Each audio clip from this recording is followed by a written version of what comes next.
Couple of minutes of meditation.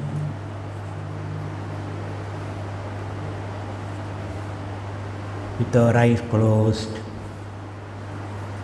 seated comfortably,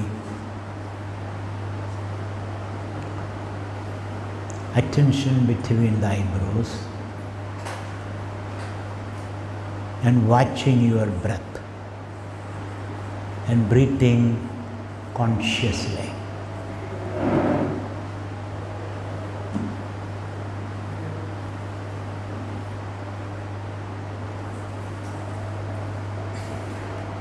So our body is the laboratory, the launching pad.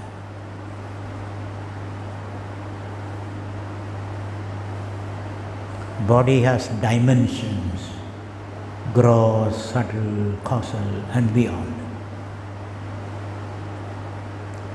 The outside world is very flat.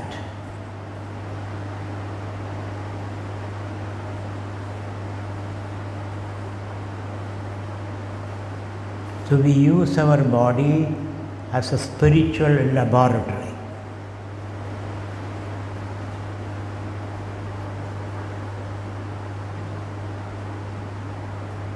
In search of truth or God.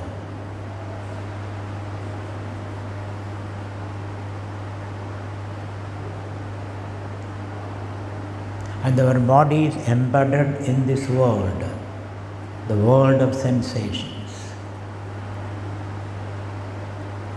So when we close our eyes, we experience our body integrally, embedded, situated in the world. The world is not separate from the body. The world is an extension of the body. And hence it is said, Sharira Madhyam Khalu Dharma Sadhanam. Body is the vehicle of spiritual enquiry.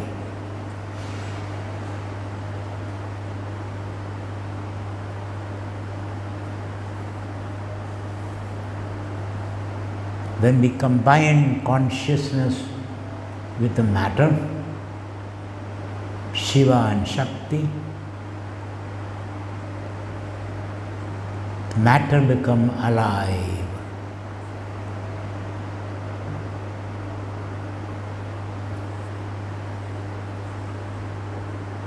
And hence the concept of Saguna Brahman.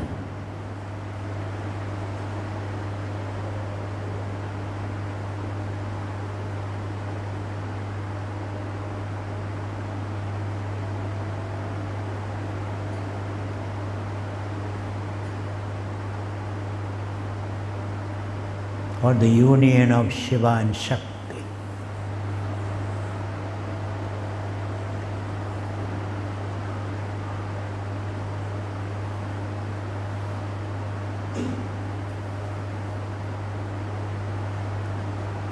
And the prana gives us the lead.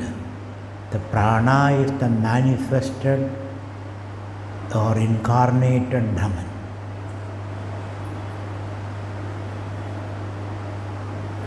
And prana is understood in the feminine gender.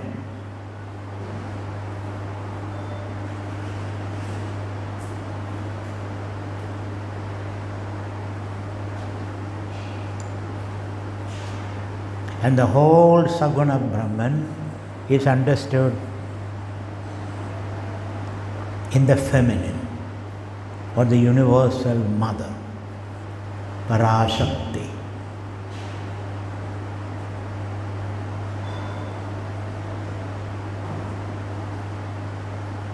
And beyond is the Nirguna Brahman, pure, unconditioned consciousness.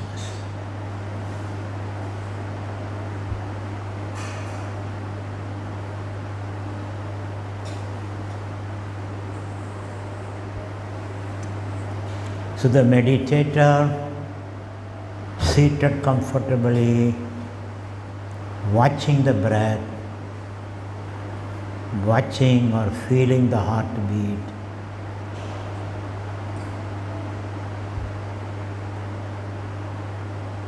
quietening the mind, or watching the mind.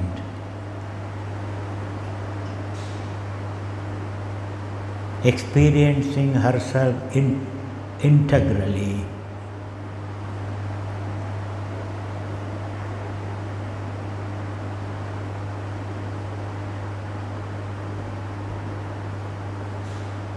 Become the deity. The meditator herself or himself becomes the deity. Devam bhutva devam bhajet. To worship the deity means to be the deity. Devam bhutva devam bhavet. Adevo devam na pujayet.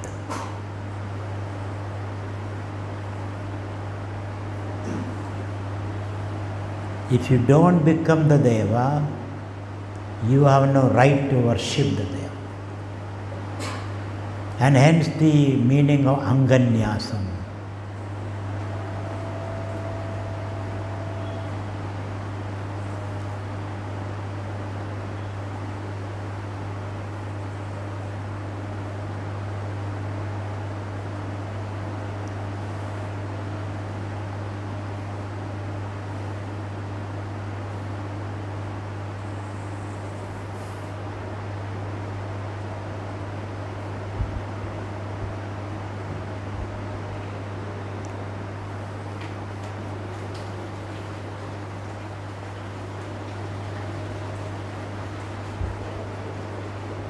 And the mantras, the pujas, the homas, they all are to gain that quiet mind, to connect ourselves with the deity and the rhythm of the universe.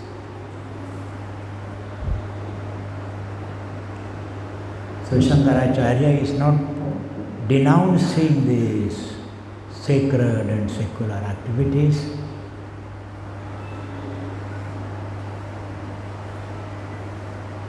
These sacred and secular activities are meant to develop that inner maturity,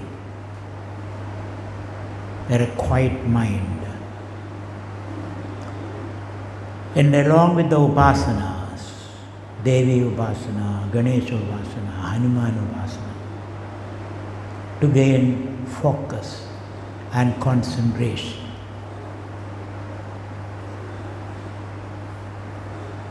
They are necessary, but they are not sufficient. After gaining that mental maturity, quietude, and ability to focus through upasana and rituals and mantra chanting, and performing one's duties as an offering to the deity, the seeker is now ready for Shravana, Manana, Nididhyasa.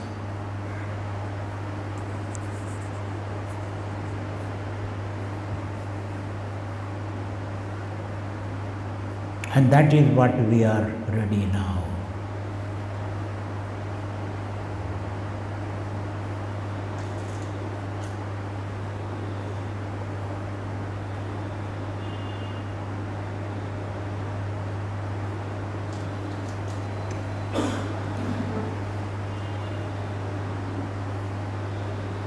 Then we approach a guru to reflect upon the words of the scriptures.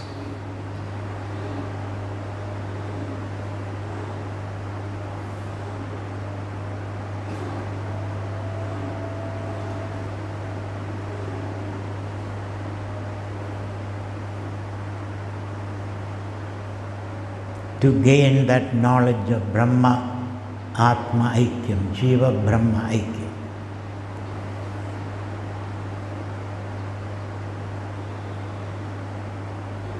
to realize your oneness with Brahman.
Hari Om, Sri Gurubhyo Namah, Hari Om. Now please open your eyes. Can you move this little back?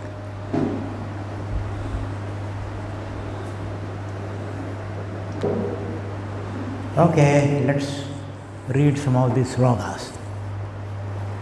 Yeah, that will.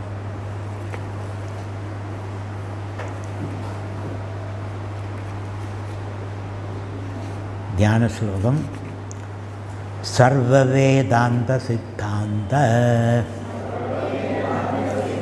Gojaram Tamagojaram Govindam Paramanandam Sadgurum Pranadosmyaham Jantunam Narajanma Durlabhamata Pumstum Tado Viprata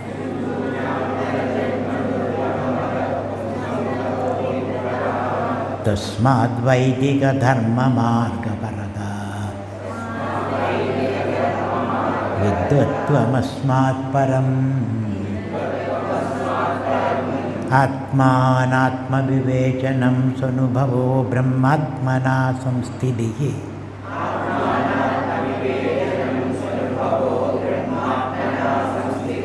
Muktirno Shata Janma Kodi Sukrude Nirvina Labhyade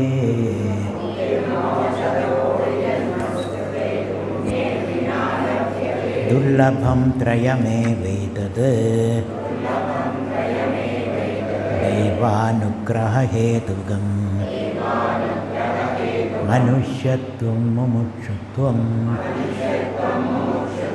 Mahapurusha Samsrayah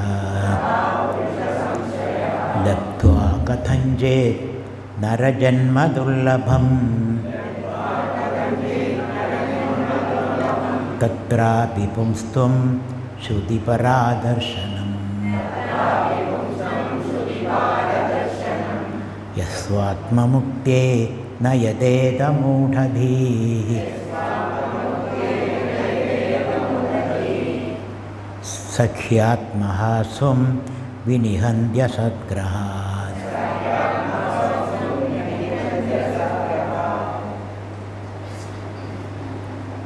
Idakonvasti Mudhatma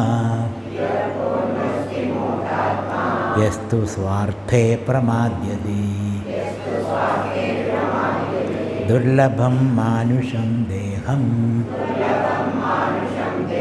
Prapya Tatrapi Paurusham Pathandu Shastrani Yachandu Devan Kurvandu Karmani Bhajandu Devata Atmaikya Bodhena Vina Vimukti Na Siddhyadi Brahma Shatantarebi amritatvasya nashasti ittenetyeva hi shruti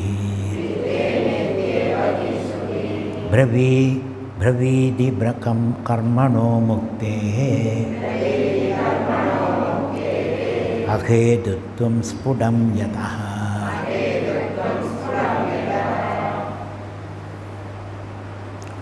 All these activities, learning the Shastra, the Vedas, Vedic mantras, then performing homas and rituals, then engage in service activities, these are all necessary for developing the maturity, mental maturity, to study your mind, to understand your mind, to manage your mind.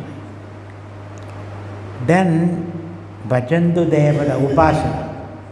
Upasana is to develop that focus, concentration. But that's not enough. You are still on the runway, you are not taken off. We have to take off, not simply on the runway. So to take off, one has to listen. Shravana, Manana, Nididhyasana. Yajnavalkya advises his wife Maitreyi. Yajnavalkya leaves home, saying that I am no more interested in whatever I am doing. I want to go forward. So he leaves home into the forest. So Maitreyi, the younger wife, follows Yajnavalkya. Why are you doing this? You worked your whole life, earned money, 1 or 2 cars, 2, 3 homes, 2 wives. And now it's time for you to relax, watch TV, read newspaper, have cups and cups of tea. This is what you should do. Now you are leaving again. Are you crazy? Are you mad? Or did we do something which is unpleasant to you? Why are you leaving? So Yajnavalkya says this. Namittena. Money is not everything. Power is not everything. I want to discover more. There is more to be known in life. Similarly, Yama gives money to Nachiketa to corrupt him, to dissuade him from this spiritual pursuit. So he said, I'll give you a lot of money, a lot of power, I can make you the king of the whole world, but don't ask this question. What is beyond this material world or the mental world? Then Nachiketa says this word. Then navittena tarpaneyo manishya lepsyamahe vitta mudrasma cheksha jivishyamaha yavadishishya siddho. I can live long as long as you are the Lord of Death. I can get money since I have met you. I am not interested in that. What I am interested is an answer to this question. Who am I? What is beyond the material and the mental world? There is anything beyond that. That question I need an answer. So that clarity, that's called goal perception, clarity about your goal. You are not distracted by the side shows. You are not distracted. So that's the idea. So Shankara is not denouncing rituals or Vedic mantras. He says they have their own place, but you have to move ahead. Shankara is not denouncing family life, but you have to move ahead. There is something more to be understood before you drop this body. Which is the purpose of this body? Some over-enthusiastic Vedantins, they may say, oh, this is a verse which denounces all this. That is childish over-enthusiasm. They all are necessary, he says. Without that, the rituals and the mantras, you will not develop that mental maturity to undertake this study. Then what should I do? He says, Amritatvam, that's what we are seeking, Amritatvam. The sense of immortality. Freedom from fear. Freedom from fear and the sense of immortality, or that unconditional happiness which we are seeking. So that can be gained only by the knowledge of Jiva Brahma Aikyam. Amritatvasya na ashasti vittena bravini karmano muktehe aheduttam spudam yada. So we also analyzed the limitations of karma yesterday. Karma means you are doing something, producing something, thinking that something which you produced will make you happy, which is not going to make us happy. We know that. We work hard, left and right, from morning till evening. And we produce things. But those things which we produce doesn't give us the happiness that we are seeking. We feel more miserable after having acquired and enjoyed all this. Because you are alienating yourself. You take a bit of your soul and produce that and think that that will make you happy. So we have seen that formula. Happily work, not for happiness. Work you should. Nai kaschis chanam abhijadu tishtatya karma rudu. Karyadei havashat karma sarveihi prakritiyehi guneihi. We have to work because we have to meet our creature needs. Creature needs, but the body has its own needs. Shelter, clothing, food. All these are necessary, you have to work. Even a lion has to run behind his prey, isn't it? Nai suktasya simhasya pravishanti mukhe mragah. A lion says, I don't want to work, I'll just keep my mouth open. No animal is going to jump into the mouth of the lion. You have to chase them. And when you chase, they will run away. Then you have to run faster, outrun them. Otherwise, you don't get anything. Isn't it? So you have to woo your mate. Otherwise, mate also will run away. So these kind of activities are necessary. But after fulfilling your creature needs, then what? If you had been a buffalo, you will sleep after that. Good food. Now let me see. Our problem is after eating, then what to do? Whom to call? Where to go? What to watch? Isn't it? So after eating, all your problems start. For an animal, after eating, problems end. They sleep. So therefore, creature comforts alone is enough, not enough. Creature comfort, then you need security needs are there. Today I had my breakfast. What about tomorrow? Tomorrow's breakfast. You start thinking about that. You buy vegetables, store it, tomorrow's breakfast.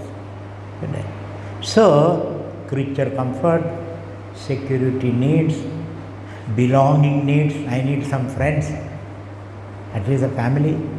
Belonging, control needs. When there is a family, I have to control my children, isn't it? I have to control my spouse, my children, my cat and my dogs. Control needs. Then alone you have the self-actualization needs. So there are degrees of needs that we have, and we have to fulfill them moderately. Moderate fulfillment of those needs are necessary. But then what? The question. Then what? Tadakim, tadakim, tadakim. I mean, don't you read that? Tadakim, tadakim, tadakim. So what? So what? So what? Then what? Then what? Then what? That question comes easy. So that search, that incessant search is an expression of your need to know yourself. Unless you know yourself, you will not be totally satisfied. That need is there. And that's a good restlessness, I should say. Because till you realize, you will be restless. I can give you anything. For 1 or 2 days you are happy about that, then again the restlessness starts. Till you realize it. the restlessness will continue. It's a divine restlessness. It's a needed restlessness. Because your standards are very high. You have a nostalgic appreciation of what exactly you need. Till you get that, you will not be satisfied, he says. So therefore, karma alone is not enough. Bhakti is necessary, yoga is necessary, jnana is necessary, knowledge is necessary. Knowledge alone can satisfy you. Jnanagni sarvakarmani bhasmasat kurude Arjuna. Knowledge alone. Knowledge is not just cerebral knowledge. It's a deeply experiential knowledge. A knowledge which can transform you. Not just information. It is not just information. It's a transformational knowledge. Where you redesign yourself, rediscover yourself. So there are two types of knowledge. Just accumulate information. But there is no transformation. There is no transformation. We are talking about knowledge which can transform you. Jnanagni sarvakarmani bhasmasat kurute Arjuna. Continuing, next. Ado vimukti prayadeda vidwan sanyasta bhahyartha sukhasprihasan sandam mahandam samubetya deshigam teno badishtartha samihidatma.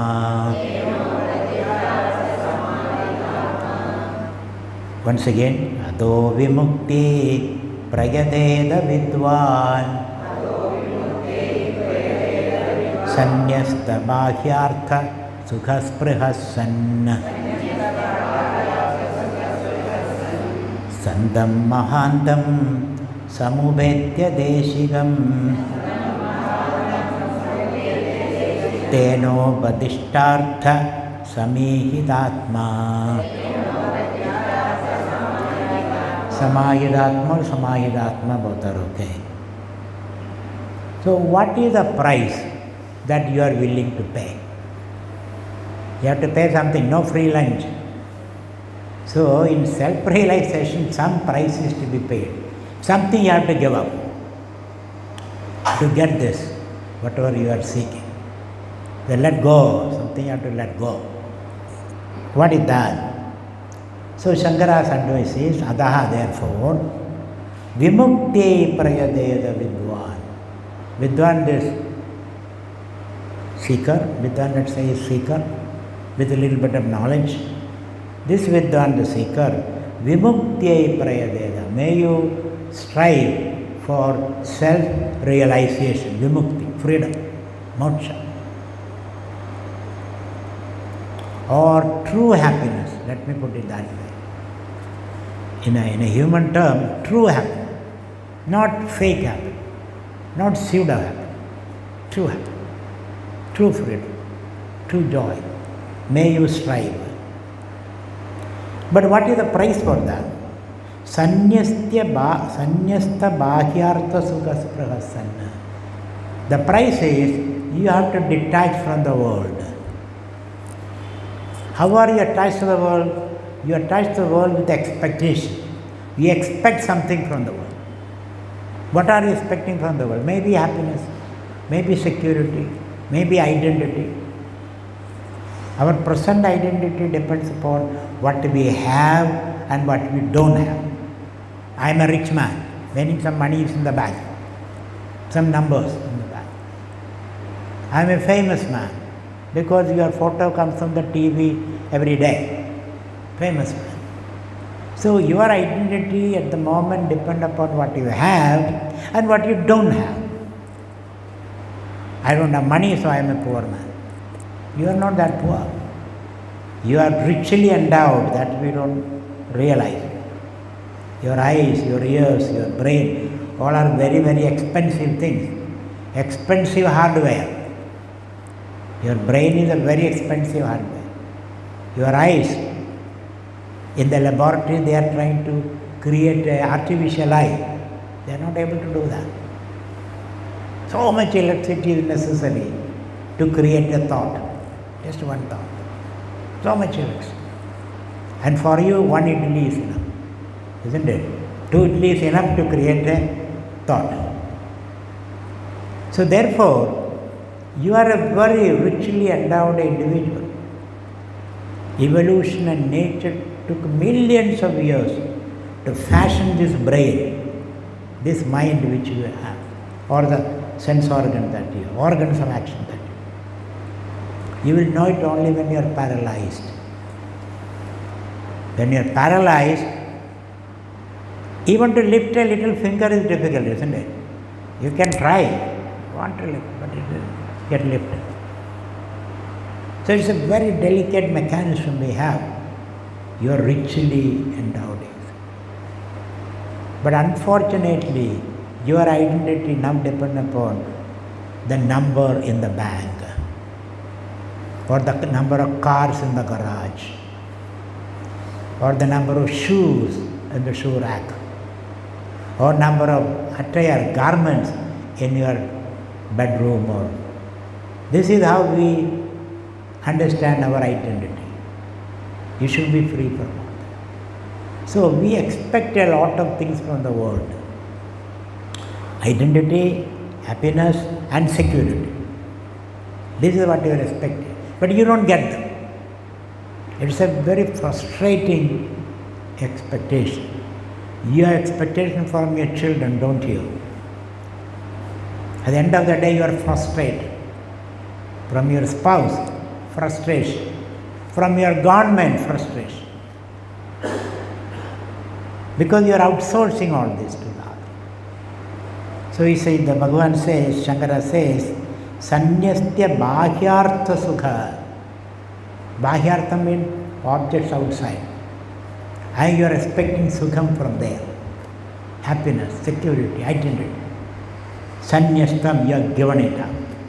Either out of frustration or out of long experience.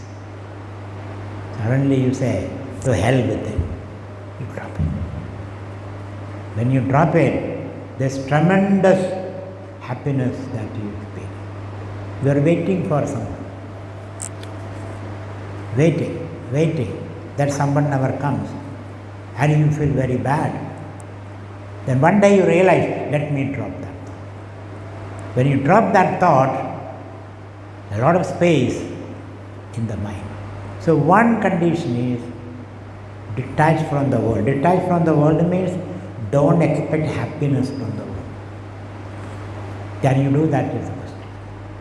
That's all what Shankara. Don't expect happiness from the world. Be related. All your relationship can be maintained. So that is what our formulation, detach, engage. Engage with the world. But don't expect happiness. Then why are you engaged with the world?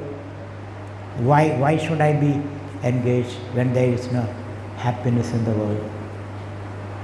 So we understand our natural happiness can be expressed and experienced only through engagement. It's like a piece of sandalwood. You have to crush the sandalwood to get the fragrance, isn't it? Otherwise it will catch only moss. It will stink. So rub on the sandalwood, then you get the fragrance. So to experience your natural joy, you have to interact with the world. Otherwise, you cannot experience that. It has to be expressed in interaction to experience. That is why interaction with the world is necessary. It is like the old gramophone record. Young people might not have seen that, but when we were growing up, the gramophone record. It is pregnant with the music. They put it on the disc and rotate. The gramophone record rotates, and then you prick it with a needle. When you prick the gramophone record which is rotating with the needle, it's music which is embedded in it, which is programmed in it, then music manifests. Otherwise, gramophone record is innocent. You don't hear any music. By tapping it or you don't hear the music. It has to be pricked. Similarly, the world has to prick you. The world is like a needle. When it pricks you, your natural happiness manifests. Isn't it? Your natural happiness manifests. But sometimes, you buy the gramophone record, put it in the back of the car, in the hot sun. When you come back, the record is wobbling. And you put it on the disc, rotated, it is a wobbling, and the needle will skid. And it will give you a very disturbing noise only, no music. So therefore the mind is calm and straight and quiet, and then interact with the world, then you are able to experience your natural happiness. Otherwise, if the mind is distorted, when the world pricks you, only the noise comes. Anger, jealousy, etc. Your natural happiness doesn't manifest. The pricking of the world is necessary for you to express your natural happiness, and hence detach and then engage. When you detach and engage, you can explore and express your natural happiness and potential. Then you are very creative. Your entire creativity manifests. The spiritual creativity and the guna composition which works in harmony with the world, everything in total alignment is. So that's what Bhagavan says. Be detached, then engage. Then the world will become a Ranga Bhumi, dancing, not Rana Bhumi. Otherwise it is a Rana Bhumi, you are always in fight. Now it is a Ranga Bhumi, you can dance. So he says, like Lord Shiva dances.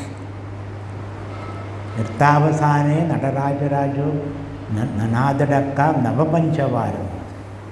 Lord Shiva from meditation wakes up and dances. So he is scattering energy as a result. Energy is created. It's a big bang. Instead of big bang, we say Lord Shiva dances. It's a better way of saying, very aesthetic way of putting it. Big bang, is a terrible noise. Shiva dancing, he explodes into dance. Then he grabs his damaru, beats into 14 times. After that energy, he creates 14 words, syllables. Then he creates the whole world. So it's a very beautifully said. Instead of saying the Big Bang and all that, Big Bang for us is Om. Om. Omgarascha adasabdascha dvavedo brahmana pura. Brahma said Adha, well, Om, he said, and the whole world manifests.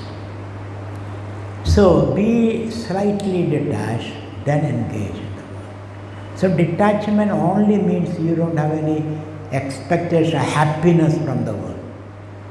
Otherwise you have expectation. When I am teaching, I have an expectation that you will listen. At least you will not sleep. That expectation is there. And you cannot blame me for that. As a teacher, I have to ensure that what I have in mind is communicated.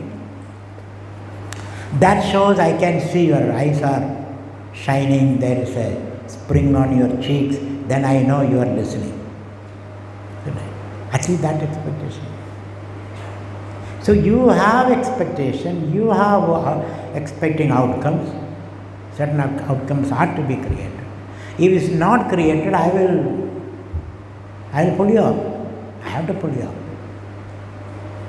So outcomes are to be measured. But the outcome is not happiness. You are not expecting happiness. That's why Bhagavan says, Sukha dukkhe same kritva labha labho gaya tado yuddha yujyasva naivam papam vapsi. Doesn't matter whether success or failure. If it is success, you enjoy here. If it is failure, you go to heaven. But fight. Tasmad uttishta kaunteya. Yuddhaya krita nishchaya, not to run away. Okay, stand up and run away. That's not what Bhagavan wants. Therefore, get up and fight. Fight means swadharmakyam yuddham guru. Do your duty, regardless of the consequence and the pain involved in it. You have to do your duty. All those things. Sadho vimukti prayadeda vidwan. The condition is that you should be detached. Create some space in it. Detachment means create some space between stimulus and response, some space, so that you can have the enough leisure to design, to choose your response. You are not under pressure. Don't we say that distress sale?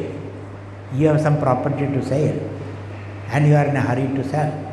Then you don't get the market price because you are in a hurry. So take your time, bide for your time. At the right time you can sell and get a good deal or a good price.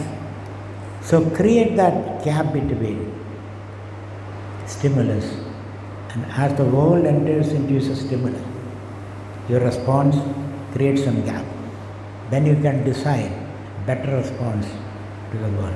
So your quality of life depends upon how you respond to the world. That is the quality of your life. Sadho vimukti prayadeda vidwan sanyasta bhahyartha sukha sanna. So bhahyartha sukha. Praha means desire. Desire for the sukha, pleasure that you expect from the world. That has to be given up. Then do you mean I have to live a miserable life? No happiness from the world. Then where will I get that joy? Joy is your natural state. When you don't expect happiness, you discover your natural happiness. That's the promise. That's the promise of the Lord. Don't expect, then you will get it. Then you can express it. Adho vimukti prayadeda vidwan sanyasta bhahyartha sukhasprihassan sandam. So having developed that detachment, then what should I do? Next says sandam mahandam samuvetya deshigam. Now you have the leisure and the clarity to approach a master. The right mind is there. Otherwise you will go to the master and ask who will win the next election. Isn't it? All unnecessary questions. Who will win the next election? Where should I invest my money? Whom should I marry? People come and ask Swami, should I marry? Very difficult question. Very difficult question. If I tell you, okay, marry, then they counter question, Swami, why you did not marry? If I said, don't marry, Swami, you have not married and you also want me not to marry. Very difficult question. So these kind of avandara prashnas, unnecessary question. You go to a teacher with this mindset, detached mindset. So sandam, mahandam, deshigam, samuvedya. Sandam means sat, one who believes in existence. There is some truth. One who believes the existence of truth. Some people believe everything is false.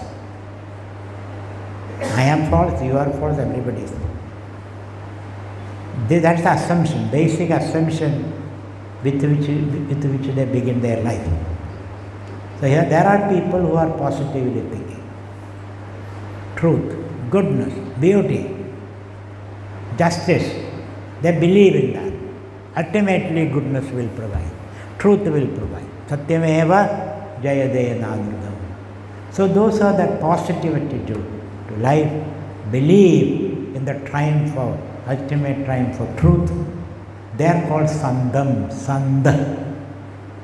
There is a Sandh Bindranwala also. Sandh. He also is called Sandh. So real Sandh is one who believes in truth, justice, goodness, beauty. He is called a Sandh. And he can wait till the end of the wee hours of the morning. He can wait for the impending sunshine. Now he is going through the darkness, a dark corridor. But he has that belief and faith in his heart. Ultimately, truth alone will survive. End of the tunnel, there will be some light. That belief you should hold, hope. So he is called a Sandh. Mahan Chad. Mahan means large-hearted person. Not a bloated heart, large. When his emotions, the embracing emotion. In his love, he can contain everyone. Those who loves everybody, that's the meaning of Mahan. Mahan, large-hearted. So, Sandam, Mahandam, Deshigam. Deshika, one who can point out the truth. Deshika, who can give you the right direction. This is called Deshika. So go to that person. Samubedya. Samubedya means properly approach. Bhagavad Gita says you have to approach a guru. What is the slogan in Bhagavad Gita? Tadviddhi pranipadena pariprasnena sevaya upadekshindide jnanam jnaninaha tattudasya. Tadviddhi pranipadena prostrate. Prostrate to the guru. By prostrating, you are not humiliating yourself. You are humbling. Prostration is a good sign of your health also. Prostrate and get good health. So every day, fall flat and then get up. Here the problem is when you fall flat, 10 people are required to pull you up. Prostrate and get up. 108 times, 11 times. Your health, you don't need prostrate every day and you can keep the doctor away. An apple a day, keep the doctor away, isn't it? So you're a prostration a day, keep the doctor away. And he will connect you with the truth, prostration. So, tadviddhi pranipadena, pranidaha, pranipadena, pariprasnena. And then wait for your time to ask the question. Wait for your time. Be little patient. Don't buy your return ticket and go to the teacher. Because when you go to the teacher, you don't have to return. That's the end of your journey, isn't it? Therefore, some people buy the return ticket. I have 2 hours, 2 days. Teach me the whole Vedanta. Guru will say, do you see a tree there? Yes. Sit under the tree for 1 whole year. Then come back. Then I may. Then you can ask the question. If I know the answer, I will tell you. There is no guarantee that I can answer. You need a patience. You need a patience. Without patience, nothing is going to. Which is very, very. And that's what we lack. We have no patience. We are in a hurry. We have so many projects. So Deshika, he will point out. So tadviddhi pranipadena pariprasnena sevaya. Some service you have to do. Some service you have to do to the Guru. Then you can create the right kind of rapport with the teacher. Without the rapport, communication is not possible. Most of the things you have to read between the lines. Meaning is conveyed by a look by the teacher, or a touch by the teacher, or a random word by the teacher. Most of the meanings are conveyed like that. Otherwise it is the same word, same sentence. But there are certain words randomly uttered or a look will convey a lot of things. That's why the rapport is to be built. So tadviddhi pranipadena pariprasena sevaya upadekshadide jnanam jnaninaha tattvadarshinaha. So sandam mahandam deshigam samubedya, approaching him, tena, by him, upadishtartham. So artha means the meaning of these words. Artha is the ultimate object that you are seeking. Ultimate object that you seek and the meaning of the word, there is a total alignment. So that artham, upadishtam, upadishtam means taught by the teacher. He will give you, by the teaching, the Guru will give you the meaning, the insight about things. Samahitatma. There the mind has to be abiding. Samahita means, Atma means the mind. Let the mind abide in the teaching of the scriptures given by the teacher. So this is the method. Now we are in that stage. We are trying to understand the truth. Okay, then let the Guru do everything. If Guru is such a powerful person, let me give a touch and then I will be blooming into spiritual realization. And you give examples also. Ramakrishna Paramahamsa with his toe touched the navel of Vivekachoodamani itself. And Vivekananda got enlightened. So Guruji, give me a touch like that. With your toe tickle my navel and then I get enlightenment. Sometimes you do that. If you are a really pakwa student, sometimes the Guru do that. You touch the navel with the toe, because the Manipura chakra. Give a touch, then your energy is gone. But are you ready for that? If the Guru touches, after 20 years you file a case. Isn't it? Guru is already 85, 94, man about to die. And then you suddenly remember, he touched me in my navel with his toe and it's an inappropriate touch. I am filing a case and $2 million. So Gurus are very scared of doing that now. Even touching the forehead is, you have to think twice. Whom are you touching? With what attitude are you touching? And what is the kind of emotion you create in the other? So Vivekananda Ramakrishna interaction may not work these days. But that is one method. Sometimes just by a touch is enough. And you are spiritual-cuted, as they say. You got electrocuted, spiritual-cuted, you get enlightened. So, will Guru do everything? Will Guru do the heavy lifting for you? No way, sir. No way. Guru has to mind his own business also. So therefore, no way the Guru is going to do it. You have to work hard. Guru can only, it's like a learning cycling. You are seated, you are paddling, Guru may hold at the back of the cycle, isn't it? For some time. And when you are paddling off, he is hands off. Then when you look back, Guru is somewhere else. But now you know, I can paddle. So your effort is very, very important. That is what the next slogan. Uddhared atmanatmanam magnam samsara varidho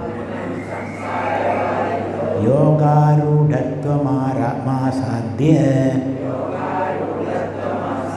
samyak darshana nishtaya. Let us read the previous once again. 1 or 2 times we have to read. Ato vimukti prayadeda vidwan sanyasta bhahyartha sukhasprihassan sandam mahandam samubhetya deshikam tenopadishtartha samahitatma. So we find all spiritual literature that vairagya is emphasized. You have to be detached. You have to reduce your needs. You have to practice tapas. Tapas means reducing the needs and creating your internal energy. The more we consume, the more we lose energy. The less we consume, the more we can invoke the inner energy. So that detachment is, or vairagyam is very, very important. Without that, nothing is going to work. Viveka will not work. Nothing will work. Vairagya is the fundamental discipline that we have to have. And then our personal effort. So that personal effort is emphasized here. Uddared atmanatman. You have to lift yourself by your own bootstraps. You have to bootstrap yourself. Uddared atmanatman. With a positivity. You may fail several times, but failure should be a stepping stone to success. Uddhare, lift yourself. Uddhare atmana atmanam. Here atmana means by a buddhi which have studied all this. All this knowledge is enlightening your buddhi, but your emotions are there, your bodily appetites are there, your bad habits are there. A certain changes happen at the level of the intellect. You are convinced, isn't it? Aham Brahmasmi, you are convinced. Anybody any doubt about that? No doubt. Aham Brahmasmi. And this is being repeated again and again and again and again. Swamiji, you are boringly repeating. Every year I listen to you same thing, Aham Brahmasmi. I am tired. Will you stop it? When we were having that Brahmachari course, one of the Brahmachari told, will you stop it? Isn't it? Will you stop it?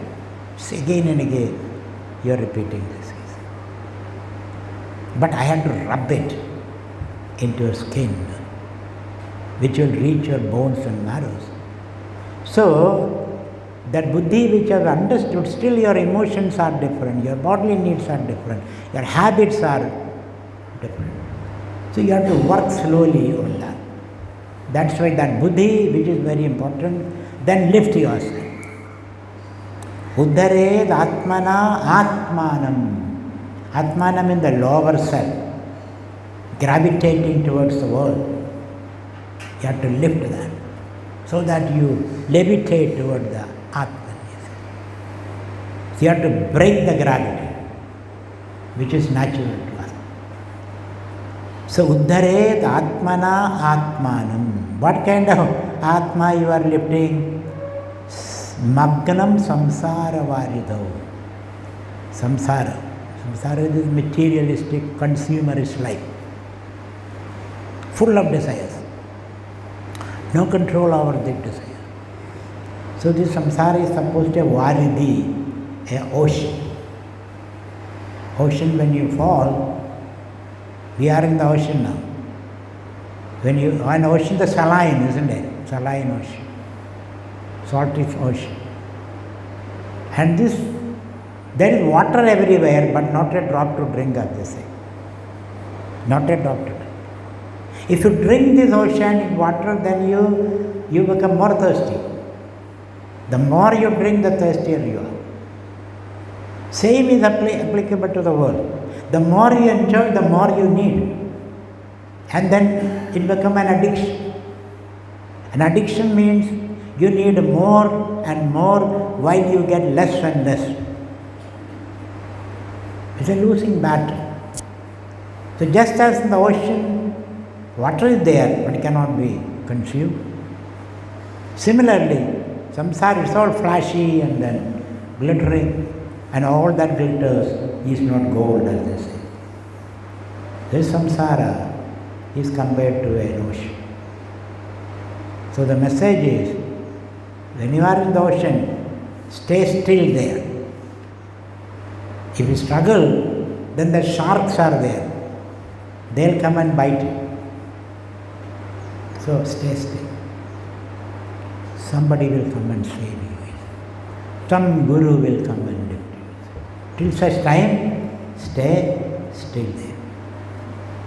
So, Uddared Atmana Atmanam Makkanam Samsara Varidam. As Shankaracharya said, Punarabi Jananam, Punarabi Maranam, Punarabi Janani, Jadare Shayanam, Samsare, Bhagavadustare, Kripaya Pare, Pahi Murare. So Bhagavan says, okay, I'll lift you. Come with me. But not now. My daughter is not married.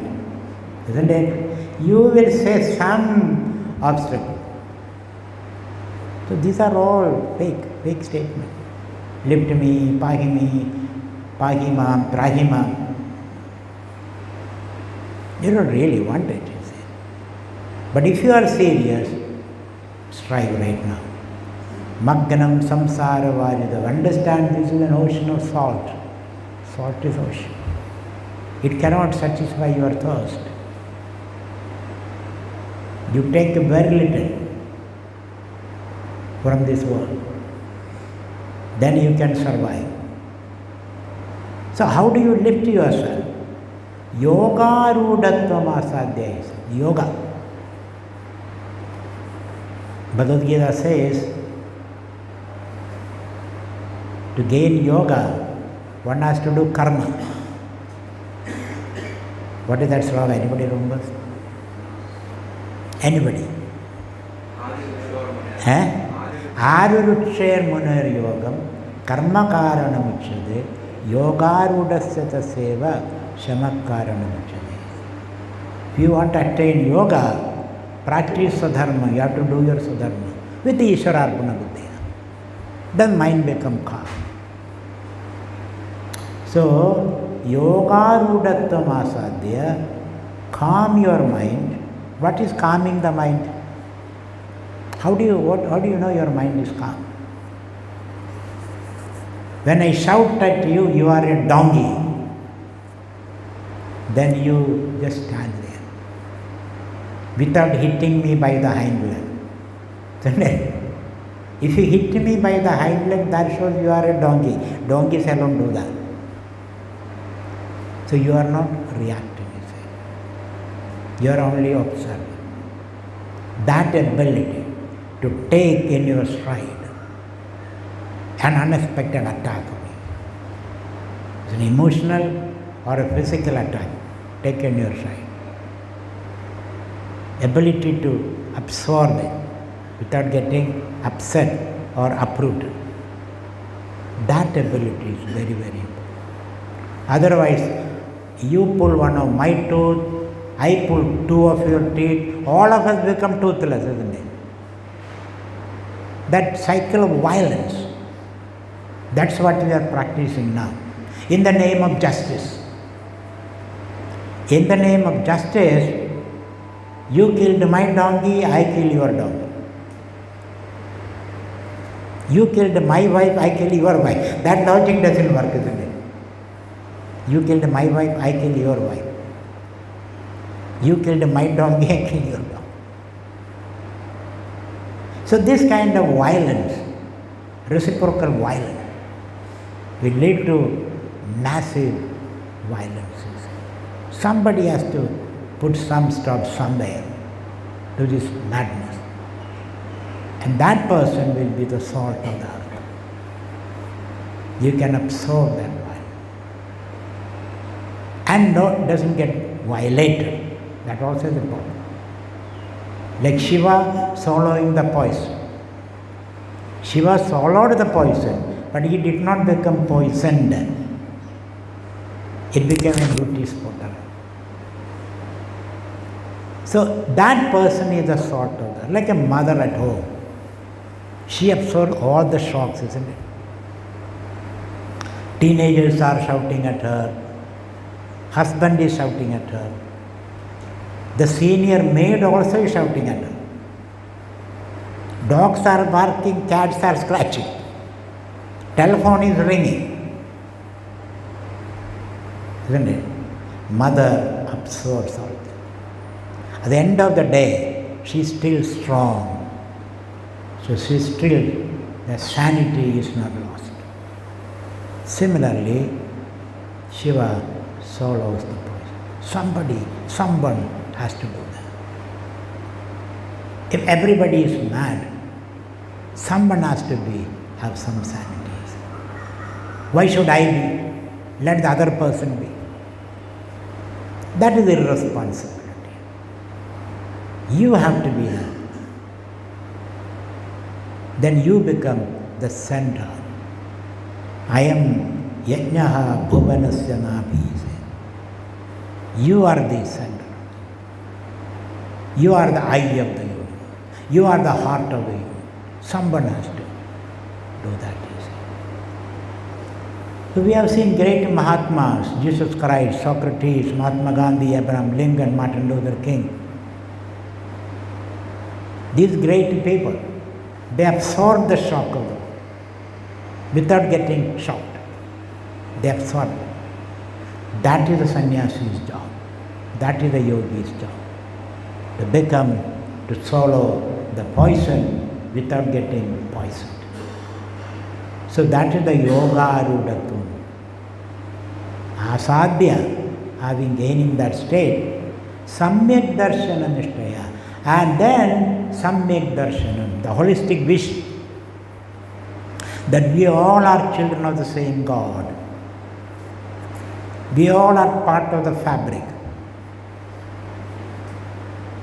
Any problem anywhere will be the problem everywhere. That kind of an attitude.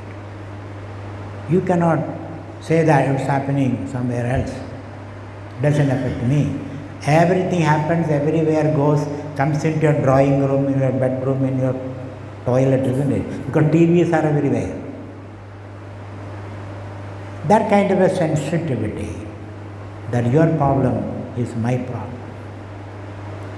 That kind of a inclusiveness is the hallmark of a sannyasi. And they are the salt of the earth. They are the salt of the earth. Either you be one of them or you worship them. Either you worship, be with them. Like a piece of iron, be with the magnet. Then you also can have some magnetism about you. This is how you hold the whole world together. So, yogarudatvam asadhya, samyak darshanam. Samyak means holistic vision. That the whole world is a fabric, and the fabric is woven out of Nirguna Brahman. The world is a flowering of Brahman, all kind of understanding.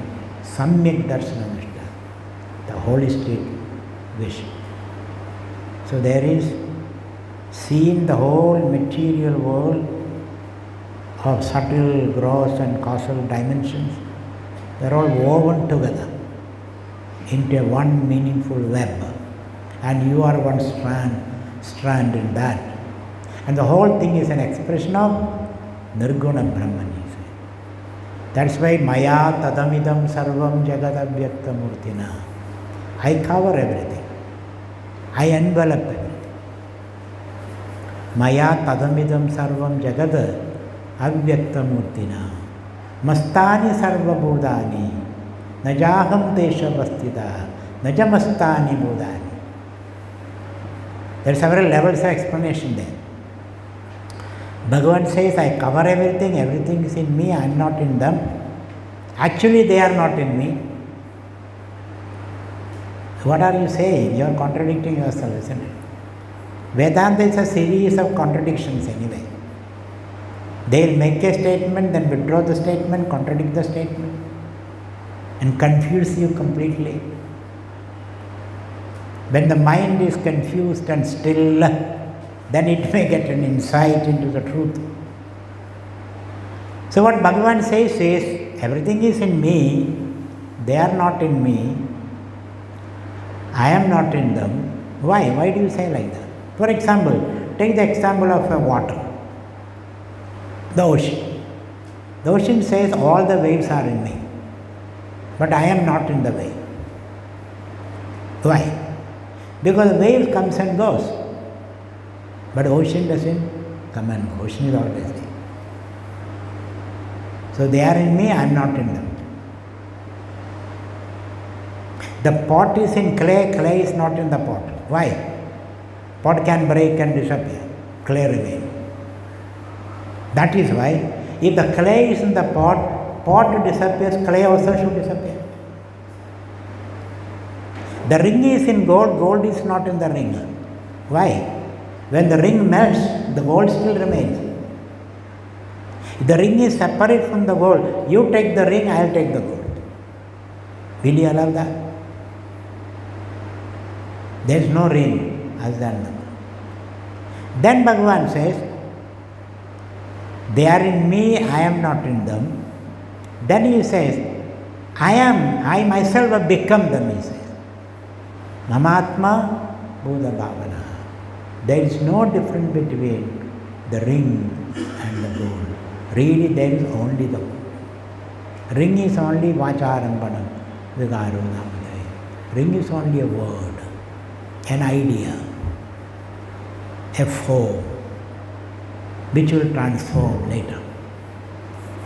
So that kind of a relationship is called Samyak Darshan.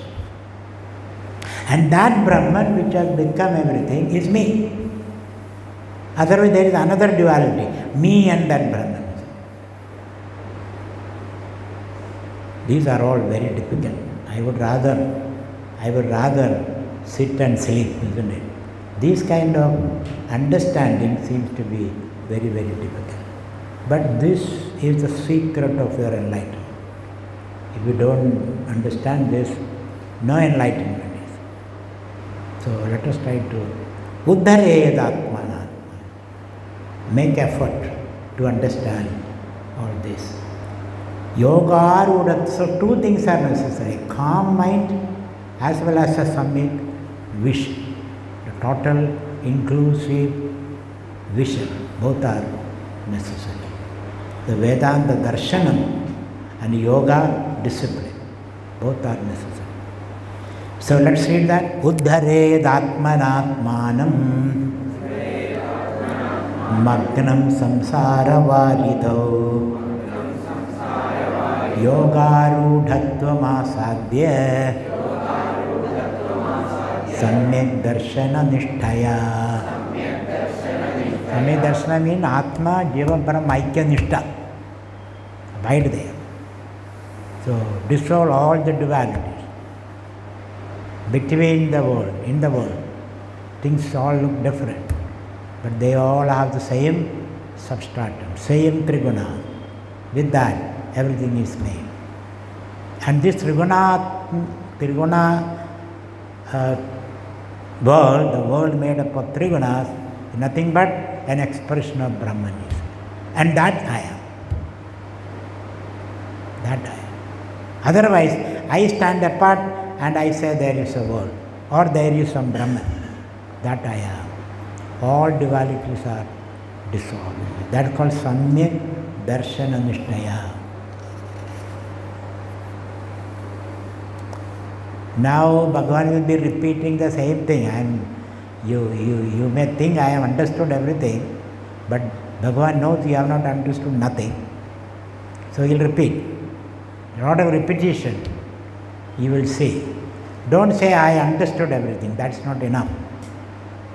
You have to rewire yourself, reinvent yourself based upon this knowledge. Continuing. Sanyasya sarva karmani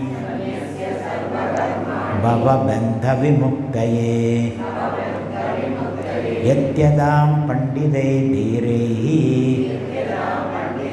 atmabhyasa upasthidai. Sanyasya sarva karmani bhava bandha vimuktaye yatyadam pandide dhirehi atmabhyasa upasthidai. Sanyasta sarva karmani, renouncing all activities. That is impossible, isn't it? Bhagavan says, renounce all activities. Sanyasta sarva karmani. Try to do that as an experiment, thought experiment. Try to do. Don't do anything. For 1 hour. Don't do anything. I tell you, it requires tremendous discipline on your side. Tremendous discipline. Just to sit, do nothing. ചുമ്മാതിരിക്കുന്ന സ്വാമിക്ക് 2 പട്ട, isn't it? If you do nothing, then you are the great person in the world, which is not possible. Sanyasta sarva karmani. Vaidya karma, laukika karma, manasika karma, physical karma, nothing. That's it. Can you do that? I'll give you 2 pattaini. I'll give you 2 coins if you can do that. Experimental base. You're trying to challenge yourself. You're trying to challenge yourself. Don't eat for 1 whole day. Challenge yourself. Don't breathe for 2 minutes. Challenge yourself. Swamiji, I may die. Better you die. You are a useless moving around inside. So don't breathe for 1 minute or 2 minutes. Don't do anything. Don't eat. Don't speak. Don't speak for a week. You know, when you go to Vipassana meditation, this is what they are saying. They don't give you food, maybe some miserable limited food. And you should not do anything, you should not speak, no reading, no cell phone, nothing. Simple nothing. Practice that. Then you come to me, he says. So 10 days you have to sit like that, doing nothing. Have you ever, anyone of you tried it? 10 days.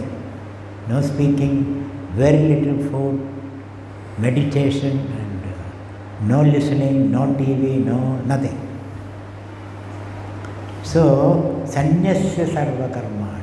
As an experiment, do that. As an experiment. Once in a week. Or once in 1 year, 10 days. And see how your whole view about life changes. Doing is not, non-doing is transforming. Doing is not doing is the same thing you are repeating. Non-doing is something totally different. So sannyasis are non-doers. Non-doers. I tell you, your health will improve. People will be happy with you. Just 1 day, don't do anything. No, the ashram will not function. Don't worry. Don't worry. If you don't do anything, ashram will not run. Ashram will also sit down for some time. Isn't it? So non-doing is the greatest doing. Karmani akarma darshanam. Then you can assess yourself. When you don't do anything, your being manifests. Your being is not a result of doing or having. To promote, to nurture your being, we have to practice non-doing. So, sanyasya sarva karmani. Maybe one day we have to practice this. No food, no talk, no nothing. Nothing. One day we may practice that. So, sanyasya sarva karmani. I am taking to extreme. And because we need this discipline. We are going to the other extreme. Other extreme. Other extreme in mechanical action. We are acting mechanically, helplessly, like a headless chicken. We cannot sit quiet. We cannot hold our words. Or our movements are jerking movements, mechanical movements. Mind is mechanically running. It's time for you to pause, and then look. which anybody can do, isn't it? You don't have to study the scriptures for the to sit quiet, doing nothing. So when you do nothing, your innate spirit will blossom, will manifest. That we have to watch. So sanyasya sarva karmani bhava bandha vimuktaye. I have seen great philosophers, that guy, that man who wrote that Homo sapiens, very great book, Harari. He spent every year 10 days in a Vipassana center. He is a very world famous historian, writer, appears in TVs and here and there, world famous. His mind is full of information, knowledge.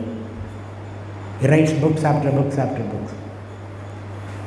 But he says, I really know myself, not through this writing, but when I sit quiet in a corner. When I am a nobody, when I am somebody, then I don't feel that inner quiet. So the ability to sit quiet for 10 days or 1 day is very, very good. So these are called counterfactual thinking. Instead of flowing down the stream, you are moving up the stream. Chitta Nadi, the mind is flowing in a certain direction. And you are helplessly in that, moving in that direction. Don't you say that, I'm not complaining, but still you are complaining. People come to me and say, I'm not complaining, but what is the problem? So, though you say I'm not complaining, you know complaining is bad, but still you are complaining. This is called mechanically you are acting, thinking. You have become a machine. You have become a machine. And you keep on furiously active. That activity is very disturbing and very dissipating activities. So, sanyasya sarva karmani bhava bandha vimuktaye says.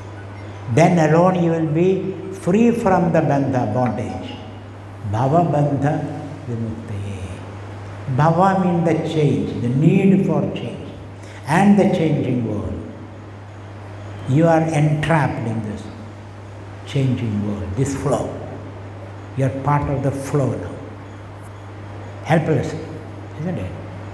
When you fall into a river, swift flowing river like Ganga. When you fall into the Ganga, there are slimy round stones, swift flowing river, you get lost there. It's time for us to take a break, to pause. Know how the world will run. Don't worry about the world. The world will run. How the ashram will run, ashram will run. How the household will run if I am not there, it will run. There are enough mad people in this world to run the world, he says. You don't have to worry, he says. You take a break. So, sanyasya sarva karmani bhava bandha vimuktaye. Your extreme attachment to this world and caught up in this world and helplessly mechanically functioning in this world, it is time for you to take a break. Bhava bandha. Bhava means bhavadi, this constant change. And your need for change. Boredom, you feel bored after something. All this is called bhava bandha. Bhava bandha also means your attachment with the body and the bodily appetites. Bhava bandha. Vimuktaye, freedom from that. We have to pause for a while. And ashram is a place for that. You can pause. Away from the maddening crowd, you can pause for some time. So the ashram, what do? Nothing. You are not doing anything. So who will feed me? Don't worry. No food? No food. Bhavabandha vimuktaye. So that you know who you really are. More than the body, beyond the body, you know who you really are. Bhavabandha vimuktaye. Yatyadam pandidehi dhirehi. So he is called a dhira, a courageous person, a risk taker. He will ask unpleasant, inconvenient question. Such a person. He said dhira. Pandidehi. Panda, Atma Vishaya Buddhi. One who has got self-understanding. Pandita. So that Pandita, dhirehi yatyada, may you strive toward this goal. Atma abhyasa upasthite. So you are trying to abide in the Atman, the Satchidananda Atma. Abhyasa, practice. Upasthite, engaged in that abhyasa. You are engaged in the abhyasa, practice of my nature is the Atman. I am not conditioned by the body. Body is only a vehicle. That vehicle doesn't define me. That kind of understanding. Atmabhyasa upasthite yatyadam, may you strive. Let's read it once again. Sanyasya sarva karmani bhava bandha vimuktaye yatyadam pandide dhirehi atmabhyasa upasthitehi. So atmabhyasam. Atmabhyasam means trying to abide in the self. How do you abide in the self? Either by the mantra, Satchidanandam, Shiva, Chinmayo, Chidakasha. That way, keep chanting the mantra. Or just observe things. These are all object of my observation. I am the observer. Sakshi. That abhyasa. Or say that my nature is happiness. My nature is happiness. That way, abide in yourself. Who is abiding? The mind abides. So, Atmabhyasa upasthitehi. Continuing. Now, Shankara's final statement, Chittasya shuddhaye karma nadu vastu balabdhaye vastu siddhir vicharena nakinchit karma kodibhihi. Chittasya shuddhaye karma nadu vastu balabdhaye vastu siddhir vicharena nakinchit karma kodibhihi. So what is the role of karma? Karma can be sacred and secular karma. What is the role? Bhagavan says, Chittasya shuddhaye karma. Karmas are performed to purify the mind. How do you do that? Ishwararpana buddhya karma. You do the karma that will purify the mind. How to understand your mind? It is only when you do karma you understand your mind. To do karma you need other people also, isn't it? Alone you can do nothing. Alone if I sit there, nothing can happen. There should be other people. You should be a listener for me to talk. There should be a teacher for you to listen. Cooking, you need people. Alone, nothing can be done. So when you relate with the people, then your emotions manifest. Your worries, anxieties, tension, fear. A new guest is in your house. There is some disturbance, isn't it? Husband and wife is talking against each other.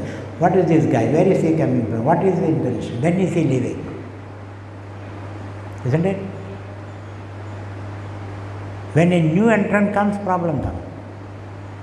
So karma is not possible without association with the people.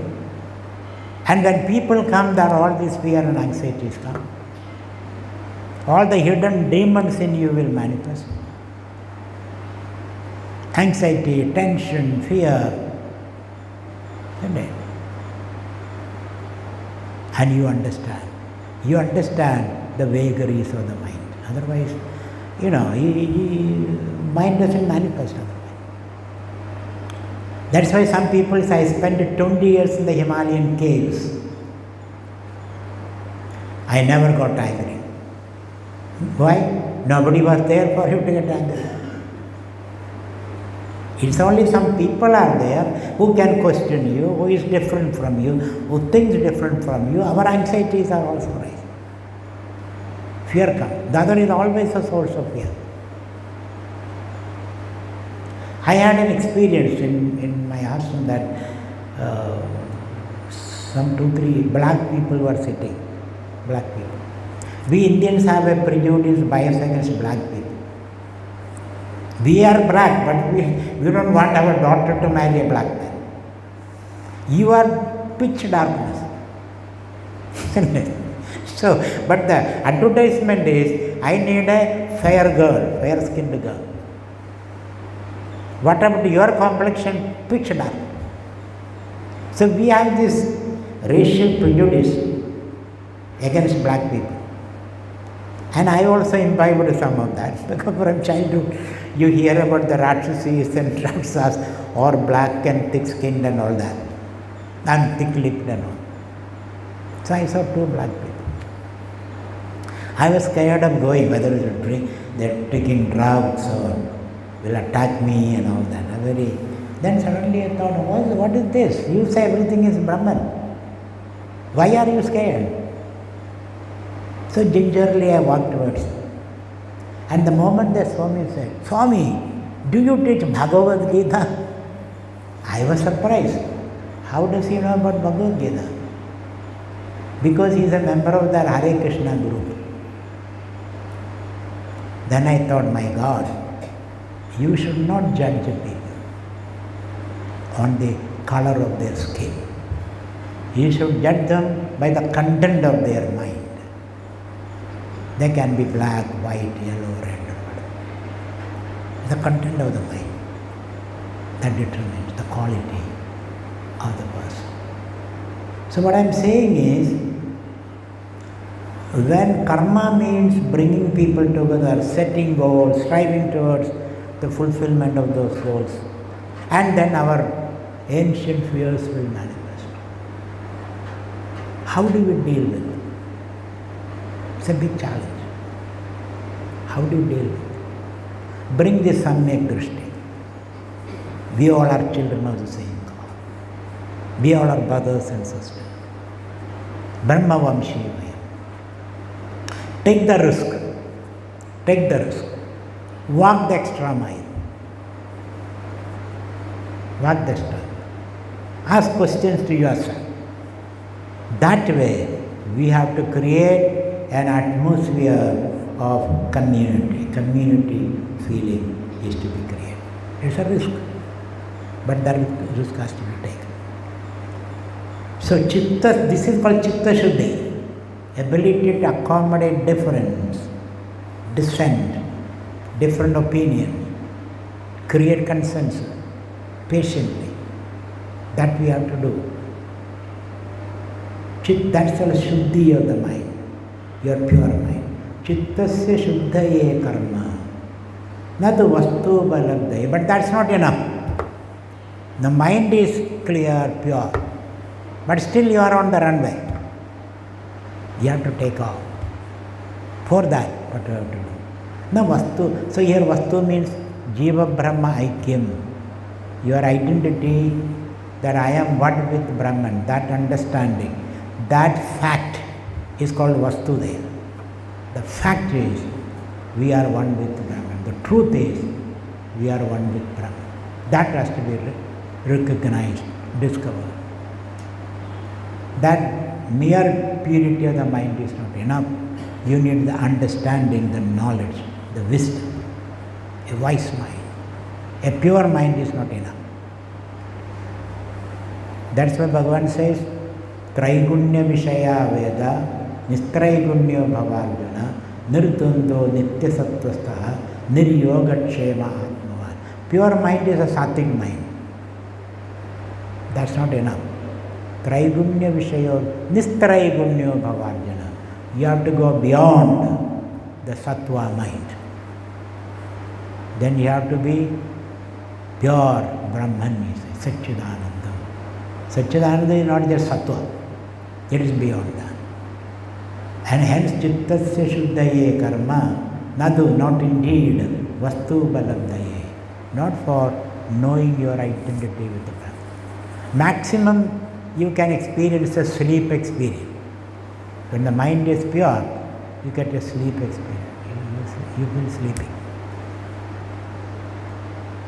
You are indifferent sometimes. That's not enough. You have to go beyond it. Vastu Siddhi. How do I gain the Vastu? That Jiva Brahma Aikya Bodha. The knowledge that I am one with Brahma. That is Vastu because that is the fact. That is the truth. That alone exists. How do I gain that knowledge? Vastu Siddhi Vijarena, he says. Vichara. Vichara means reflection. Reflection. What do I reflect? So finally Vichara means Shastra Vicharam, he says.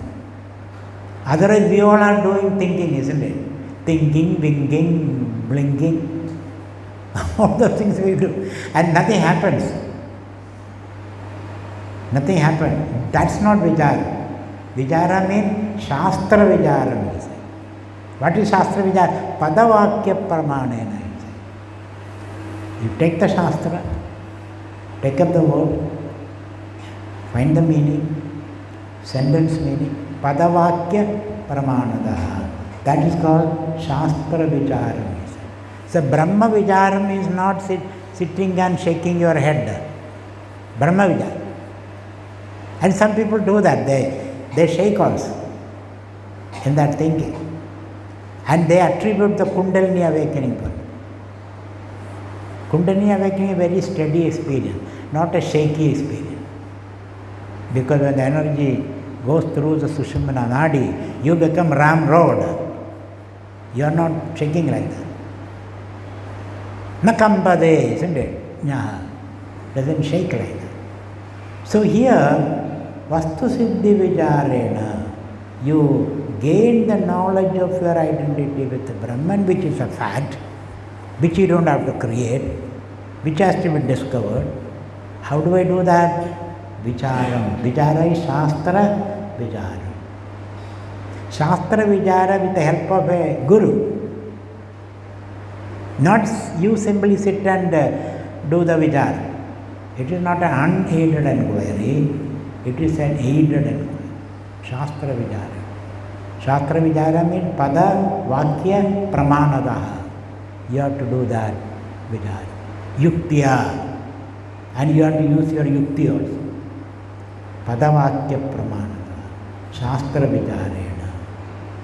So some people say, oh, you have Shastra, I have Shastra. I heard somebody saying that. You have Shastra, I have Shastra. Shastra means weapon. Weapon.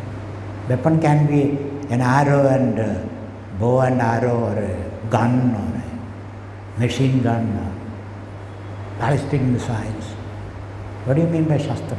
Shastra and Astra. Shastra means which you hold. Astra means which you release. Real Shastra means the discipline. The mind-body discipline is the Shastra. Not a weapon to attack someone. Shastra. Discipline. So whether you are Shastram or Shastram, both are the same thing. Both mean discipline. So Vastu Siddhi Vijarena, that Vijara, Shastra Vijara, which you are doing now. Don't say, where can I do Shastra Vijara? Which you are doing now. This is Shastra Vijara. Vastu Siddhi Vijarena. Na kinjit karma kodibihi. Not by millions of actions, he says. Millions of homas, yajnas and yagas and soul service. doesn't take you to the final destination. It gives you a purity of mind. It gives you a discipline of organizing things, setting goals, making people do things, plucking flowers, all this, that. You become a good organizer. Your mind also gets organized. Thereafter, I have to do this Shravana, Manana, Nityasana. So, Vastu Siddhi Vijarena, na kinchit karma kodibihi. So, please understand, this is not a denunciation of work or spiritual activities. There is one slogan in Bhagavad Gita. I am trying to remember that slogan. Okay, I may remember it later. There is one slogan in Bhagavad Gita. Okay, continue. So, Chittasya Shuddhaye Karma, Adu Vastu Balabdhaye, Vastu Siddhir Vijarena, Na Kinjit Karma Kodibihi. Let us read it once again.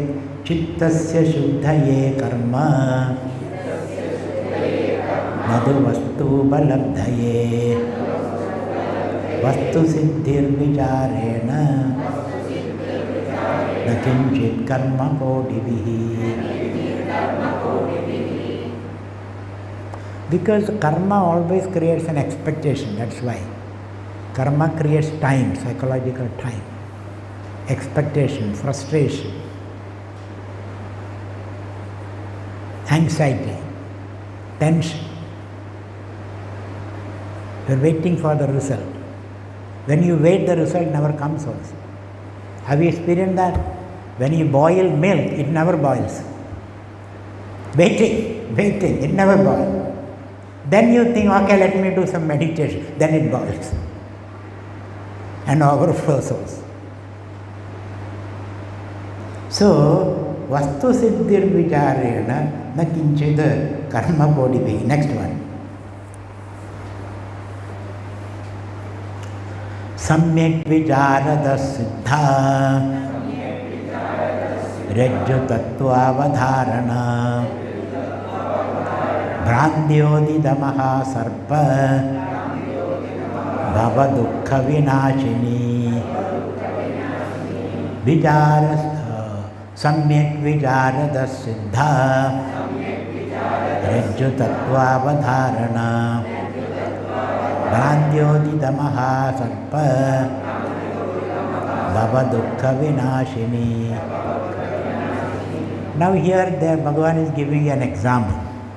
Drishtanta. Most of the things cannot be logically, linearly explained. Only by Drishtanta, examples. They give an example. What is the example here? Example is the famous Rajju Sarpa example. You must have heard it thousands of times, isn't it? Thousands of times. You repeated it thousands of times. But has it created any impact on you? Nothing. No impact. So you just repeated, oh Swami, I heard it, repeated it. Has it created any impact on you? Any transformation in you? Nothing. You are the same person. Same greedy, lusty, arrogant, reactive, angry person. No change at all. So therefore he says, some example, so that it will strike you. What is example? Rajju Sarpa? Example. Brandhyodida Samyak Vijarada Siddha Rajju Tattva Avadharana Brandhyodida Mahasarpa means. Brandhya Udida Mahasarpa. You saw a snake there. A snake. There are real snakes. Don't get me wrong, there are real snakes also. But that snake is somewhere else. As you are hurriedly rushing to your house from home, tired, exhausted and confused,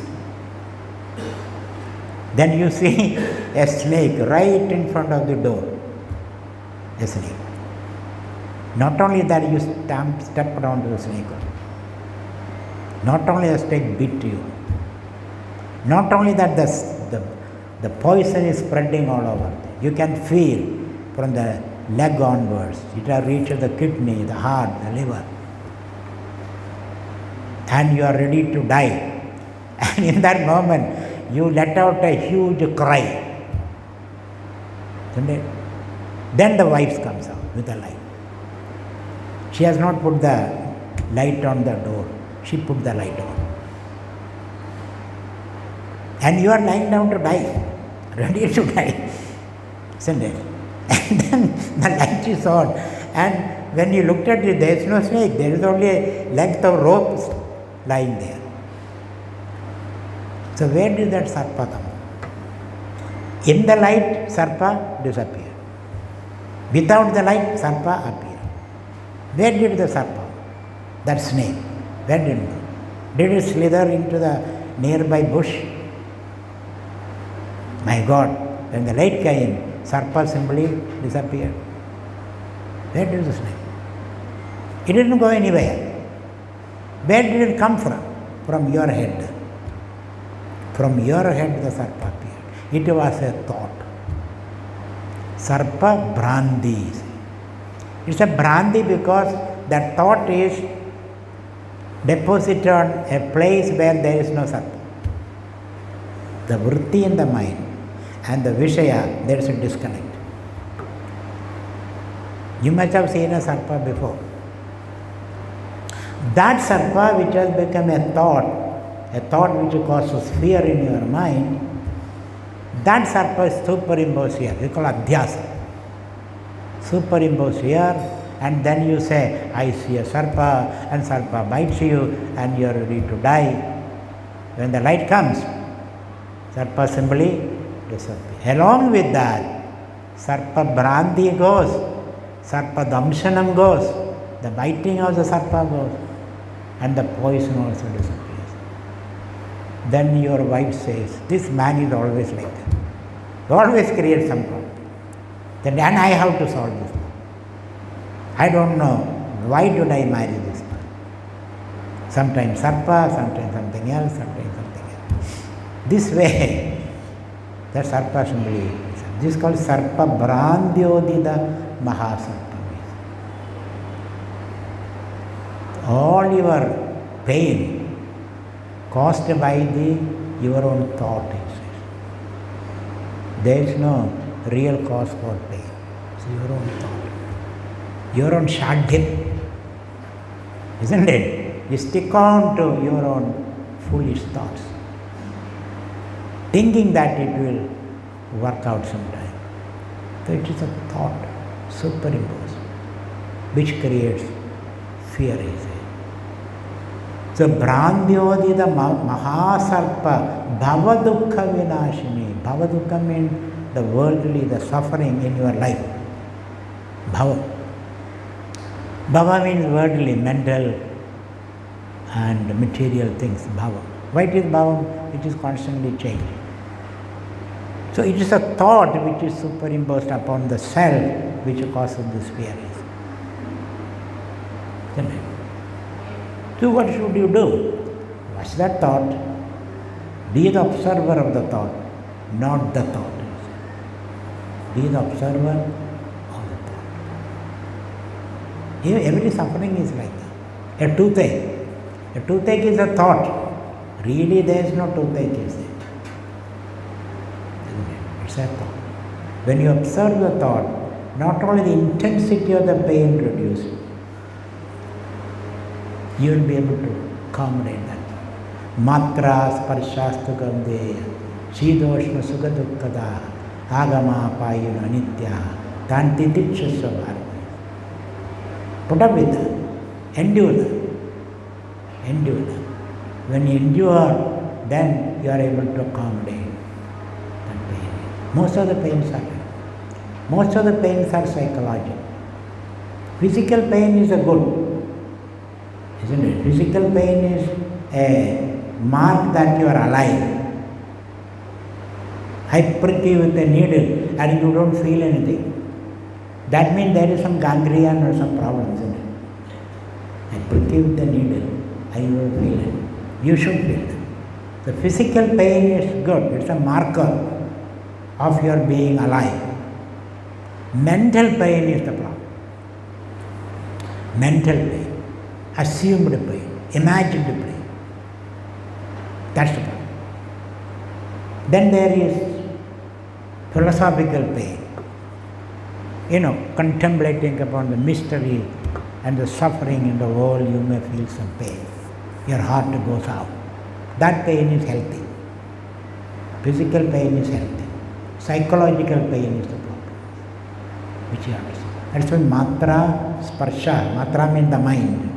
Mind interacting with the world, interpret. So it's pain, most of pain, interpretational pain. That you have to be very, very alert. So, Brandhyodita Mahasarpa Bhava Dukkha Vinashini. So, you superimpose this thought on a fact and experience pain. Just as Samyak Vijarada Siddha Rajju Tattva Avadharana. To know that the rope is the substratum of the snake that we have seen, and that Vijara means you reflect on that, bring the light, and the snake disappears, leaving the rope behind.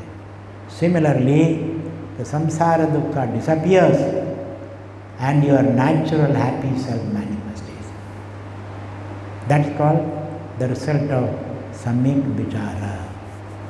Samyak Vichara means Shastra Vichara.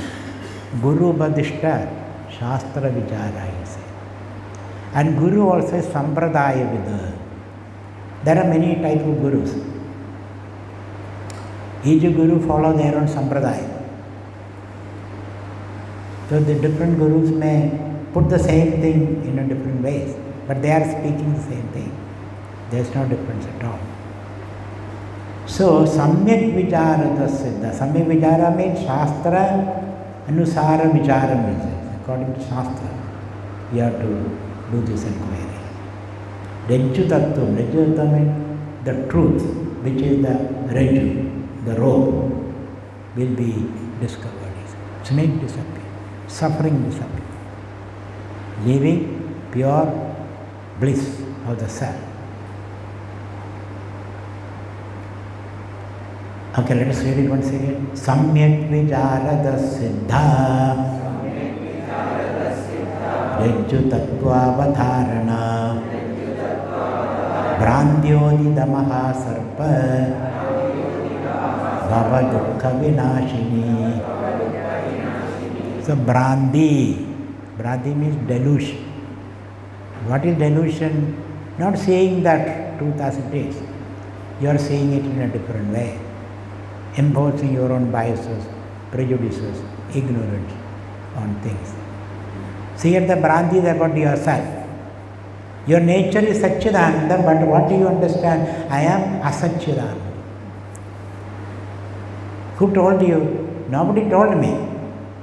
It's my own creation. Aham Asatchidananda. I am suffering.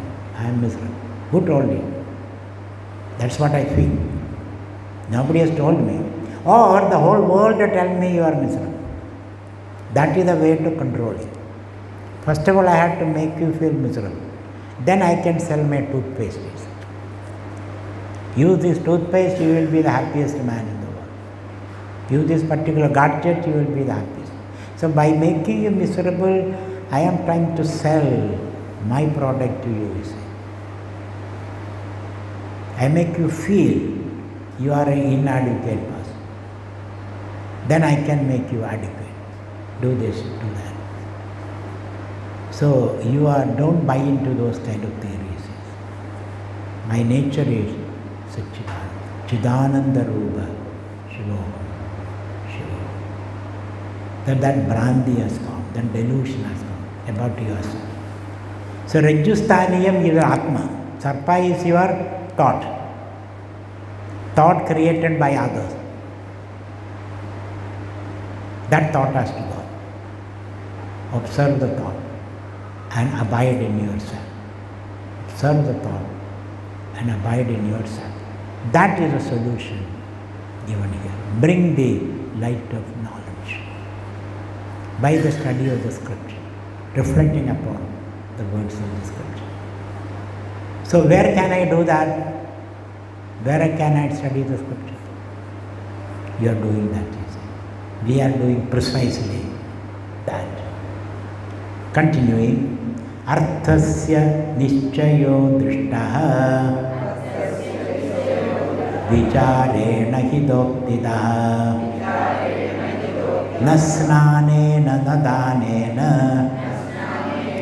Pranayama Shadena Va. Shankara again brings his broom or sledgehammer.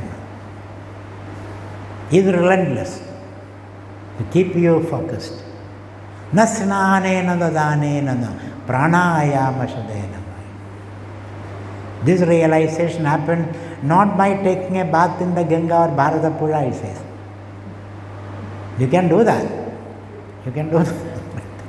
That's not going to give you this realization. Of course, it gives you some entertainment and engagement and GDP increases. A lot of people come, buy things, produce things. That is there. But nothing more than this. Na snanena, na danena. Na prana, dana I don't say this. Some dana is necessary for us. So you can forget that part of that. Na danena, pranayama shadena. Not by hundreds of pranayamas, he says. He is telling the truth. Shankara is telling the unpleasant truth. All other things have something to do. I can go there and I can come back. I can do this hundreds of pranayamas. Something to do all the time. Isn't it? Something to do. Here Shankara said, don't do anything. To be Brahman, you don't have to do anything. We have been bought into this habit. I have to do something. To get Brahma, Jiva Brahmaikyam, you do nothing. You just sit quiet. Thereafter you can do everything. So in our teaching, you say you have to start from the end. You have to start from the end. What is the end? To realize my nature is Brahman. Start from there. How can I do that? How can I do that? This is what is called the blessing, the great kripa. A kripa is necessary. You have to do a quantum leap. You have to be waking up from a deep sleep. There's a quantum leap is necessary. Thereafter you do everything is meaningful. So na danena, na snanena, pranayama, shadena vi. Shankaracharya. Not I am saying it. So don't blame me for that. I am just repeating what Shankaracharya says. To realize Brahman, you don't have to do anything. If you do something, you are moving away from it. Isn't it? Because you are bringing a thought, time, expectation, frustration, activity, effort. Karma is limited, result also is limited. So you don't have to do anything, you say. This teaching has been misunderstood, misinterpreted. So people start, okay, I don't have to do anything, that's what I am doing anyway. You don't have to teach me to do nothing, isn't it? I'll just sit down. This not doing and what you are doing is different. Bhagavad Gita again. Logesmin divitanishta pura prokta mayanaga jnana yogena sankhyanam karma yogena na karmana manarambad nashkarmyam purushosmade naja sanyasana deva siddhim samadhigacchati. This kind of non-doing is not the kind of non-doing you are doing. So many do's, isn't it? Not that kind. It's a different kind of non-doing. Different kind of. What is that? What is that? We'll see. We'll see what this kind of non-doing.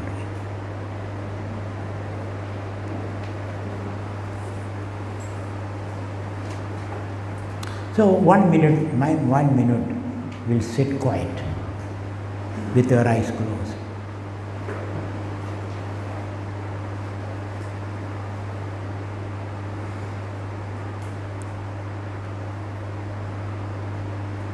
The art of doing nothing, the art of having nothing, with your eyes closed, please.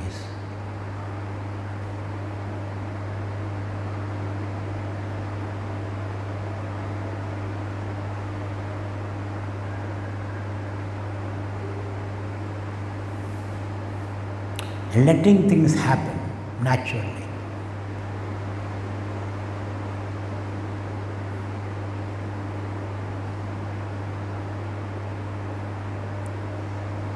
With the least pain,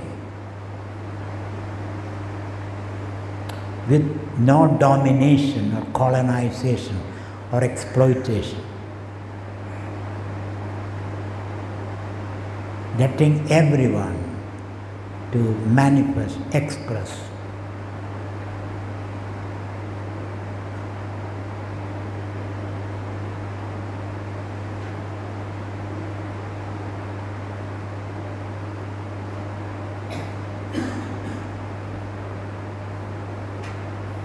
So envisage that state where you do nothing, sarvarambha parityagi. You do nothing and things happen on their own logic.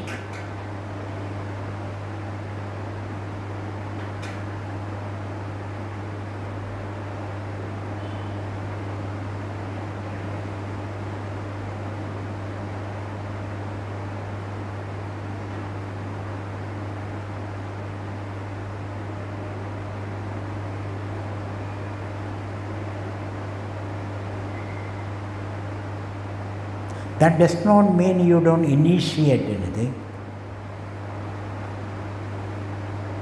You know you are standing on the shoulders of those who have come and gone before you. You are only one of the link in a long chain.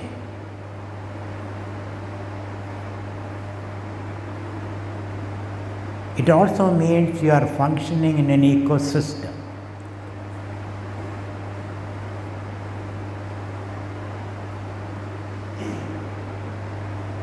To lift your little finger, your whole body has to cooperate. And the body is embedded in the world. So the whole universe funnels that energy to make you just lift a little finger or open your eyes.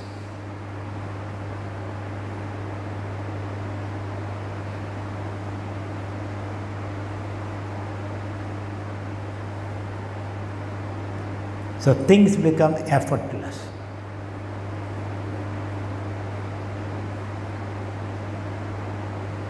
Which is called prayatna, effortlessly you do things.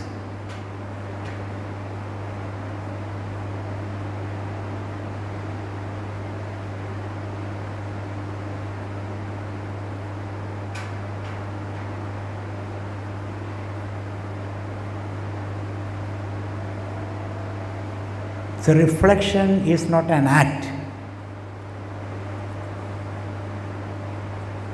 There is no waste of energy. Like the sun shining upon the world is not an act. It is sun's nature.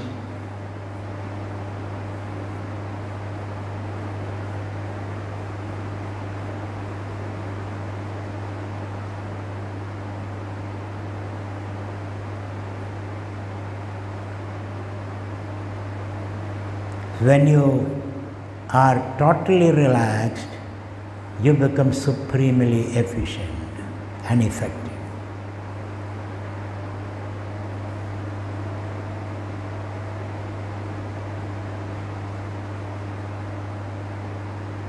So samyak vicharena siddha.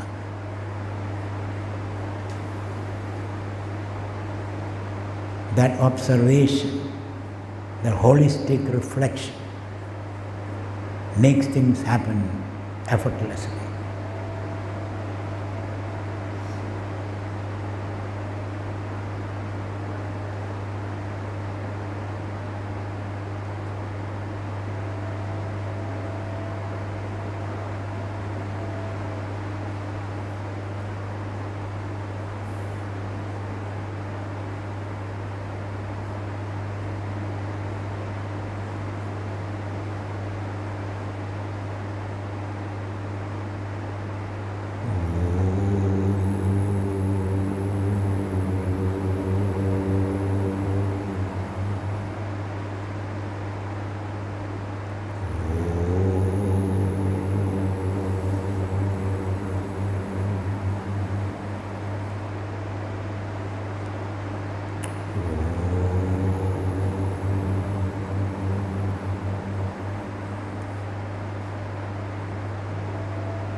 Purnamada Purnamidam Purnat Purnamudachyate Purnasya Purnamadaya Purnamevavashishyate